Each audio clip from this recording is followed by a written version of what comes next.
Hello guys, അപ്പം ഞാൻ ഇന്ന് എൻ്റെ താത്തയുടെ വീട്ടിലേക്ക് വന്ന സെക്കൻഡ് ഡേ ആണ്. അപ്പം ഞാൻ ഇന്നലത്തെ വീഡിയോ ഇട്ടിരുന്നു. അത് എല്ലാവരും ഒന്ന് കണ്ടിട്ടില്ലെങ്കിൽ പോയി കാണാം, എൻ്റെ ചാനലിൽ സെർച്ച് ചെയ്താൽ കിട്ടും. അപ്പം ഞാൻ ഇന്ന് രാവിലെ തന്നെ എണീറ്റ് വന്നപ്പം ഇത്താത്തയ്ക്ക് നല്ല ജോലിയാണ്. രാവിലെ ബ്രേക്ക്ഫാസ്റ്റ് തയ്യാറാക്കുകയാണ്. അപ്പം ഇന്നത്തെ ബ്രേക്ക്ഫാസ്റ്റ് പുട്ടും കടലയുമാണ്. അങ്ങനെ അതൊക്കെ കഴിഞ്ഞ് ഞാൻ പുറത്തേക്കൊന്ന് നോക്കിയപ്പം അളിയനും നല്ല ജോലിയായിരുന്നു. എല്ലാത്തിനും വെള്ളമൊക്കെ നനച്ചു കൊടുക്കായിരുന്നു. അപ്പോൾ അതൊക്കെ ഒന്ന് കണ്ടു, ഞാനൊന്ന് വീഡിയോസൊക്കെ എടുത്തു. പിന്നെ അതൊക്കെ കഴിഞ്ഞു വന്നു, ഞങ്ങൾ ചായ കുടിച്ചു. അപ്പോൾ പിള്ളേരൊക്കെ എല്ലാവരും കൂടി ഒന്നിച്ചിരുന്ന് ചായ കുടിക്കുകയാണ്.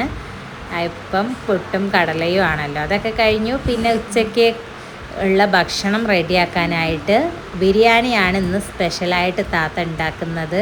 അപ്പം ഞങ്ങൾ വന്നതല്ലേ, അപ്പം ബിരിയാണി ഉണ്ടാക്കാമെന്ന് വിചാരിച്ചു. അപ്പം താത്തയുടെ സ്പെഷ്യൽ ചിക്കൻ ബിരിയാണിയാണ്. അപ്പോൾ അതിനായിട്ടുള്ള ഒരുക്കങ്ങളാണ്. അപ്പം ഞാനും കുറച്ച് ഹെൽപ്പ് ചെയ്ത് കൊടുത്തിട്ടുണ്ട്. സവാളയും വെളുത്തുള്ളിയും ഇഞ്ചിയൊക്കെ ഞാൻ തൊലിരിച്ചൊക്കെ കൊടുത്ത്, അപ്പോൾ കുറച്ചും കൂടി ഈസി ആവുമല്ലോ. അങ്ങനെ ആൾ സ്പെഷ്യലായിട്ട് ബിരിയാണി ഉണ്ടാക്കുകയാണ്. ചിക്കൻ പൊരിക്കലും എല്ലാം കൂടി ആൾ ചെയ്യാണ്.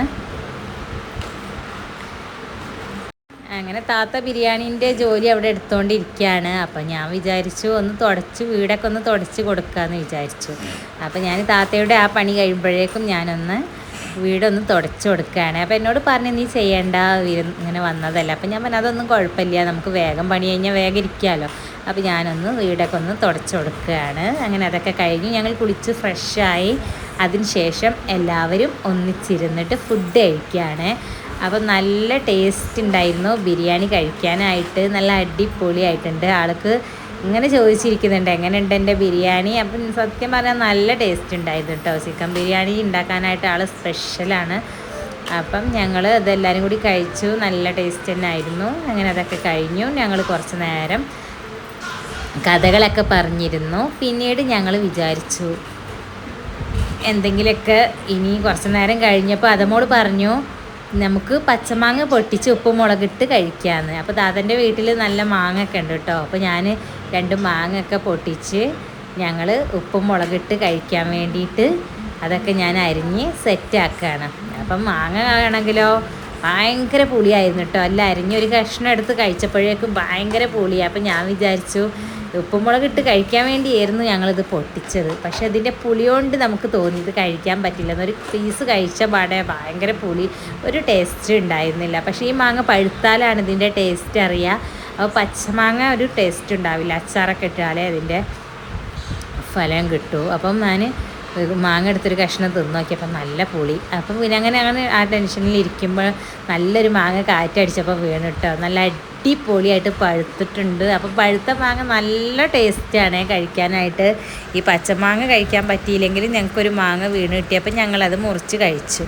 അതൊക്കെ കഴിഞ്ഞു. അതൊക്കെ കൂട്ടി അവിടെ സൈക്കിളിലൊക്കെ കളിച്ചു. പിന്നെ താത്തൻ്റെ പ്ലാവുമ്മൽ ഒരുപാട് ചക്കയുണ്ട് കേട്ടോ. പക്ഷെ ഒന്നും കിട്ടില്ല, ഒന്നും പഴുത്തിട്ടുമില്ല. അല്ലെങ്കിൽ പഴുത്തതാണെങ്കിൽ ഞങ്ങൾക്കൊന്ന് മുറിച്ച് തിന്നായിരുന്നു. അപ്പോൾ ഇത് പഴുത്തിട്ടുമില്ല. നല്ല മുകളിലാണ് ഒരുപാട് ചക്ക ഉണ്ടായിട്ടുണ്ട്, ചെറുതാണ്. അപ്പോൾ ഇതൊക്കെ ഇനി എങ്ങനെയാണാവോ എടുക്കുക. അങ്ങനെ അതൊക്കെ കഴിഞ്ഞു. പിന്നെ ഞങ്ങൾ കുറച്ച് നേരം അവിടെ ഇരുന്നു. പിന്നെ ചായ കുടിക്കുകയാണ്. അപ്പം ഇത് പഴംപൊരി, കട്ട്ലൈറ്റ്, അങ്ങനെയൊക്കെയുള്ള നിറവ്, അങ്ങനെയൊക്കെയുള്ള കടിയാണ്. അപ്പോൾ ചായയൊക്കെ കുടിച്ച് കഴിഞ്ഞപ്പം മെഹർ വന്നിട്ട് പറഞ്ഞു, നമുക്കൊന്ന് കടപ്പുറത്തേക്ക് പോയാലോ, നല്ല ചൂടല്ലേ, അപ്പോൾ നമുക്ക് അവിടെ പോയി കാറ്റ് കൊണ്ടിരിക്കുകയാണ്. അപ്പം ഞങ്ങൾ അവിടേക്ക് പോവുകയാണ് കേട്ടോ. അപ്പം കുറച്ച് നേരം അവിടെ അടുത്ത് തന്നെയാണ് ബീച്ച്. അപ്പം ഞങ്ങൾ അവിടെ പോയി കുറച്ച് നേരം അവിടെ കാറ്റ് കൊണ്ടിരുന്നു. അപ്പം നല്ല രസമുണ്ട് കേട്ടോ അവിടെ പോയിരിക്കാനായിട്ട്. വലിയ തിരക്കൊന്നുമില്ല, ബീച്ച് സെറ്റായി വരുന്നതേ ഉള്ളൂ. അപ്പോൾ വലിയ തിരക്കൊന്നുമില്ല. അപ്പം ഞങ്ങളവിടെ പോയി ഞങ്ങൾ കുറച്ച് നേരം കാറ്റൊക്കെ കൊണ്ടിരുന്നു.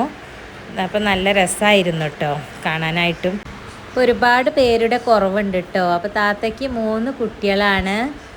അപ്പോൾ 2 പെൺകുട്ടികൾ ഇവിടെ ഇല്ല. ഒരാൾ ദുബായിലാണ് ഹസ്ബൻഡിൻ്റെ അടുത്ത്. പിന്നെ മറ്റൊരാൾ ജോലിക്കായിട്ട് പോയതാണ്, അവൾ ദ്വീപിലാണ്. പിന്നെ മെഹറുവിൻ്റെ വൈഫാണുള്ളത്. ഓൾ ഡെലിവറി കഴിഞ്ഞിട്ട് കിടക്കുകയാണ്.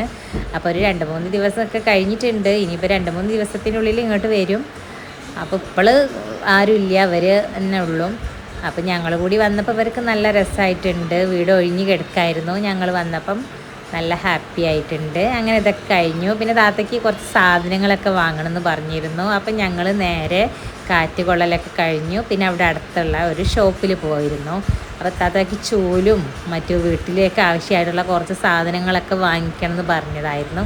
അങ്ങനെ ഞാനും കൂടി പോയതാണ്. അങ്ങനെ ഞങ്ങൾ അവിടെ പോയി താത്തയ്ക്കുള്ള ആവശ്യമായിട്ടുള്ള സാധനങ്ങളൊക്കെ നോക്കി. അപ്പോൾ നല്ലൊരു ഷോപ്പായിരുന്നു കേട്ടോ.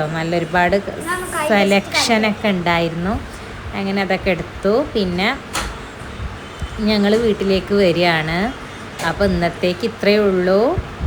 അപ്പം നെക്സ്റ്റ് വീഡിയോയുമായി വീണ്ടും വരുന്നതായിരിക്കും. നിങ്ങൾക്ക് വീഡിയോ ഇഷ്ടപ്പെട്ടാൽ ഒന്ന് ലൈക്ക് ചെയ്യുക, ഷെയർ ചെയ്യുക, സബ്സ്ക്രൈബ് ചെയ്ത് സപ്പോർട്ട് ചെയ്യുക. Okay, by.